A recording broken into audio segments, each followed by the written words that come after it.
Webale nnyo okwekumira ku Luganda Radio Podcast era nkulisaayo nnyo mu kitundu kyaffe kiri eky'omukaaga ate kati tugenze ku suula ey'omusanvu egamba nti Zinunula ne Mikolo Batta Empologoma.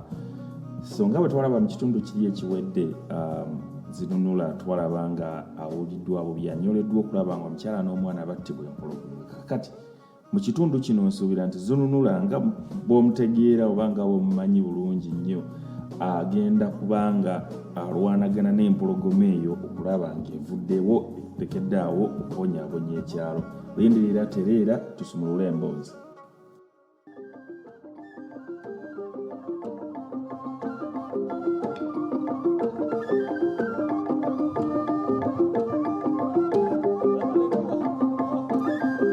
Zinunula Omunaku essuula ey'omusanvu.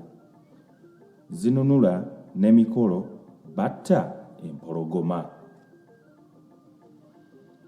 Empologoma ng'emaze okutta mu kannyinimu twalinda obudde ne butunula ne tulyoka tukuba enduulu. Abantu nfaafa ne bajja ng'eŋŋoma zituuka ku jjunju ng'enduulu etokota ng'eggwaayo. Baba bateesa ebyokugiziga eyiggibwe, ffe ne tutandika okugenda nga tulondoola amatondo g'omusaayi tulabe we yamuliiridde. Mu butamanya oba ŋŋambe nti mu busiru bwaffe, kubanga twalabulwa naye ne twezibiikiriza amatu. Twalowooza nti empologoma olumala okulya ng'egenda. Tuba tutambuddeko akabanga, omusajja n'atugamba nti baana bange temunonoozanga mpologoma. Ffe ne tumuzzaamu ekkaze nti omusajja obukulu nabwo ogenza okulaba nga gye tulaga. Ebigambo bye twejjusa oluvannyuma nga wayisa akabanga kati. N'abantu abalala baakanda kutulaamiriza nga batulabula nga ffe tusiisiina busiisiinyi, byonna nga bituyita ku nviiri ne bitugwa enkoto, mu matu nga tufaanana ng'abavuubiseemu ebikwabaaya n'envumbo. Ebigambo eby'enkomerero bye nawulira nga kye tujje tuyite ku kitembejja ky'omusaayi, mpozi we yawummuza omutulumbi nga tennaba kweggweera, byavuga nti abo baliko ekibabujja, nandiki mukazi muyima y'abatuulidde ku kisaabo. Mubaleke gabawale, gwa nti kayemba nantabuulirirwa. Tugenda okuwulira ng'obunyonyi butiitiira. Nze ne ŋŋamba Mikolo eyali akulembeddemu nti owaayi obunyonyi obwo. Mikolo, obugamba ki? Zinunula, tebubanga bulabye empologoma. Mikolo, otya nnyo naawe. Tebulabako ku ssota era bulaba mpologoma eyo. Nga ggwe ye bukulaba. Zinunula, twandikomye wano nno munnange. Mikolo nakanda kumugamba ng'alalambala bulalambaza agenda. Nze ne nnyimiriramu ne muyita adde nga yeekwakkula bwekwakkuzi. Nalwa ddaaki nti nze gwe banaayita omutiitiizi nga mugoberera. Mba mutuukako bwe nti nga ndaba ayimirira, gye nakuba amaaso nga ndaba empologoma egatwegese eti gombi egavulumula bulala. Singa ettaka lyali limira omuntu lyandimmize.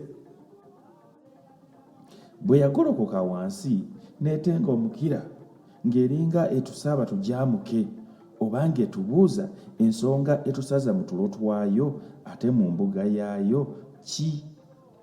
N'etenga nnyo omukira n'egiginaze essiisi n'eyokka erya mu ntama. Konze wano wafiira muloge nga ntyagira. Yalaba mbeteggera n'egamba nti togenda nange ne ŋŋenda tuli bukwata obw'amalusu n'eddookooli ekibowabowa nakyo kigambye nti kannyambe munnange bwe tufuuwa kinjodde amagulu gombi okutemya n'okuzibula nga ndi ku ttaka tetibanyeeko okwetaakuluza nga nfuuyira ndiga mulere ensolo bwe yantuukako yansimba ekibatu kyayo ku luba n'emagaamaga erabe omukambwe namige agiwuunako bagende naye oluwunguko yali ekyakaaga n'erengera Mikolo ng'agirumba n'omuggo omugolole nze kwe kumbuukako n'emulumba Mikolo teyali mubi n'agiviira mu mulungi n'agibikka n'agisanguza ogwokubiri n'agissaako ogwokusatu okutemya n'okuzibula nga Mikolo avuyira wansi olwo nange wansi ntusituseewo ngirumbye egenda okwezimuukiriza nga njibabise yanno kukuba kuki olwazi obwazi yagamba nti olimbi guno gunsonsomodde buggwa tonzizeeko gwakubiri olwo nno ennumbye bwe ŋŋenda okugalula nti omuggo n'enseerera n'engwa kyabugazi enkoona n'enywa ndyokanga n'engwa kubanga kyekyamponya anti empologoma bwe yalaba nga ludde bwe nti omuggo n'ebuuka enkwate mu kifuba mu kiseera ekyo kyennyini wengwira nga nayo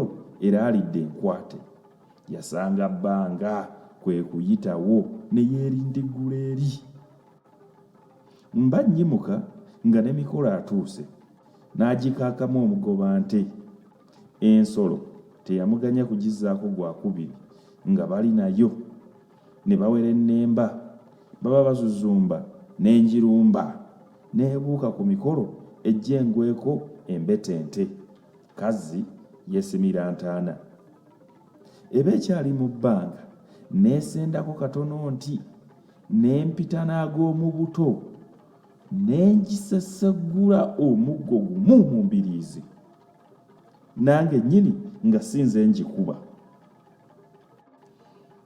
gye nnali teyaddayo wabula yaddayo kyennyumannyuma n'esooka omukira ku ttaka ekyakomererayo kwe kubutamira yayiriitiramu katono n'egoberera bajjajja baayo olwo nange n'engweri ng'omukono gunsowose Mikolo yajja bunnambiro n'alwawo nga neekebejja ng'alowooza nti entaagudde okutuusa lwe namutegeeza nti ndi bulungi olwo emmeeme eyali emwewanise n'emudda mu nteeko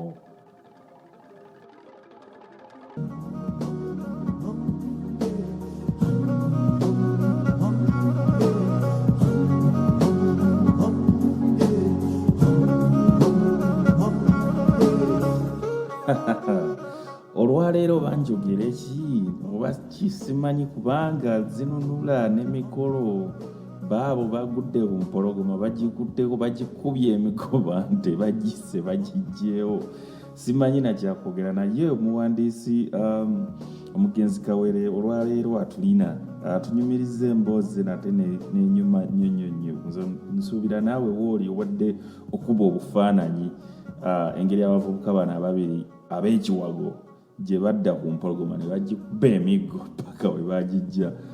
paka we bagimiza omusu kyekyo ekitundu kyaffe ekyomusanvu bwekityo bwe kitambudde nze bimu ku byenda byemu nti tewali kintu kitasoboka bwe mubeera mukitaddemu amaanyi ate nga mukikuttemu nga abaawamu oba abantu ababiri ekyokubiri amamesa amangi tegeesimira bunnya abantu oba abatuuze mu kifo ky'okugenda bataamire empologoma baginoonye bagikwate baddamu kutuula kuyiiya kulaba kiki kye bayinza kukola naye kikyo kye tuyita amamesa amangi nga tewali kyamagezi oba kiteeso kyava mu kuteesa okwo wabula ate okuddaalira Zinunula ne munne abiivaamu obuvi ne bagenda banoonye empologoma.